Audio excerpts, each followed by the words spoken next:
Hi hello ಎಲ್ರಿಗೂ welcome back to my channel. ಇದೆ first time ನನ್ನ ಚಾನಲ್ ನೋಡ್ತಾ ಇದ್ದರೆ ಪ್ಲೀಸ್ ಸಬ್ಸ್ಕ್ರೈಬ್ ಮಾಡಿ, ಹಾಗೆ ಬೆಲ್ ಬಟನ್ನ ಕ್ಲಿಕ್ ಮಾಡಿ. ಈ ಕಡೆ ಶಂಕರನ ಕೋಪದ ಮೇಲೇ ಬಂದು ಗೌರಿ ಬೇರೆ ಊರಿಗೇ ಬಂದುಬಿಟ್ಟಿರ್ತಾಳೆ. ಅದು ಯಾವ ಊರು ಏನು ಅಂತ ಗೌರಿಗೇ ಗೊತ್ತೇ ಇರಲ್ಲ. ಹಾಗಾಗಿ ಏನು ಮಾಡೋದಪ್ಪ, ನಾನು ಮಾತ್ರ ಈ ಥರ ಮಾಡ್ಕೊಂಡು ಬಂದುಬಿಟ್ಟೆ ಅಂಥೇಳಿ ಗೌರಿ ಯೋಚನೆ ಮಾಡ್ತಾ ಇರ್ತಾಳೆ. ಹಾಗೆ ಮಗುವಿನ ಜೋಡಿ ಮಾತಾಡ್ತಾ ಇರ್ತಾಳೆ. ನಿಮ್ಮಪ್ಪನ ನೆರಳಿರ್ಲಾರ್ದೇ ನಾನು ನಿನ್ನ ಜೊತೆಯಾಗಿರ್ತೀನಿ, ಹಾಗೆ ನಿನ್ನ ಪ್ರೀತಿ ಯಾವತ್ತೂ ಕೂಡ ಕಮ್ಮಿ ಆಗ್ದಂಗೆ ನಾನು ನೋಡ್ಕೊಳ್ತಿರ್ತೀನಿ ಅಂತಿರ್ತಾಳೆ. ಹಾಗೆ ಒಬ್ಬರು ಪೂಜೆ ಅರ್ಚಕರು ಬಂದುಬಿಡ್ತಾರೆ. ಅಲ್ಲಿಗೆ ಬಂದು ಏನು ನೀ ಅಳಕಿರಕ್ಕೆ ಅಂತಾರೆ ಅವ್ರ ಅಜ್ಜರು. ಏನು ಅಂತ ಅವಳಿಗೆ ಅರ್ಥನೇ ಆಗ್ತಿರಲ್ಲ. ಹ್ಞೂ ಅಂತೇಳಿ, ಏನು ಕನ್ನಡದೋಳ ನೀನು ಅಂತ ಅವರ ತಾತ ಕೇಳ್ತಾ ಇರ್ತಾರೆ. ಹೌದು, ಏನು ಹೇಳ್ತಾ ಇದ್ದೀರಾ, ಮತ್ತು ಕರ್ನಾಟಕ ಅಲ್ವಾ ಇದು?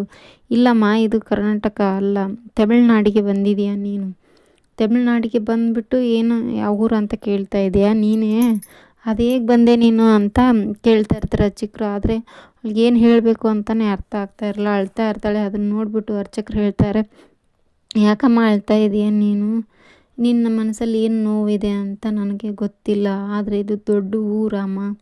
ತಮಿಳ್ನಾಡು ಅಂದರೆ ಸಾಮಾನ್ಯ ತಿಳ್ಕೊಂಡಿದ್ದೆ, ಇಲ್ಲಿ ಯಾರು ಏನು ಅಂತ ಗೊತ್ತಿಲ್ಲದೇ ಹೇಗಿರ್ತೀಯ ನೀನು ಅಂತ ಹೇಳ್ತಾ ಇರ್ತಾರೆ. ಆದ್ರೆ ತಮಿಳ್ನಾಡು ಆಗಿರೋದ್ರಿಂದ ಅವಳಿಗೆ ಏನು ಮಾಡಬೇಕು ಅಂತ ಗೊತ್ತೇ ಆಗ್ತಿರಲ್ಲ. ನಾ ಎಲ್ಲಿಗೆ ಬಂದುಬಿಟ್ಟೆ, ಬಂದಂತ ಗೊತ್ತೇ ಆಗ್ತಾ ಇಲ್ವಪ್ಪ, ಇಲ್ಲಿ ಏನು ನೋಡೋದು? ನಾ ಕರ್ನಾಟಕ ಅಂದ್ಕೊಂಡು ಬಂದೆ, ಆದರೆ ಇದು ಕರ್ನಾಟಕನೇ ಅಲ್ವಲ್ಲ ಅಂಥೇಳಿ ತುಂಬಾ ಬೇಜಾರು ಮಾಡ್ಕೊಳ್ತಾ ಇರ್ತಾರೆ. ಆವಾಗ ಅವರು ಅರ್ಚಕರು ಹೋಗ್ಬಿಟ್ಟು, ಇರಮ್ಮ ನಿನಗೆ ಪ್ರಸಾದ ತೊಗೊಂಬರ್ತೀನಿ ಅಂಥೇಳಿ ಹೊರಟೋಗ್ತಾರೆ. ಅಲ್ಲಿಂದ ಮತ್ತೆ ಪ್ರಸಾದವನ್ನು ತೊಗೊಂಬಂದು ಕೊಡ್ತಾರೆ. ಅಷ್ಟೊತ್ತಿಗೆ ಯಾರೋ ಒಬ್ಬರು ಗೊತ್ತೇ ಇರದೇ ಇರೋರೇ ಕರಿತಾ ಇರ್ತಾರೆ. ಗೌರಿ ಅಂತ ಹೇಳಿ ಕರೀತಾರೆ. ಅವ್ರು ಯಾರು ಅಂತ ಫುಲ್ ವಿಡಿಯೋದಲ್ಲಿ ನಿಮಗೆ ಹೇಳ್ತೀನಿ.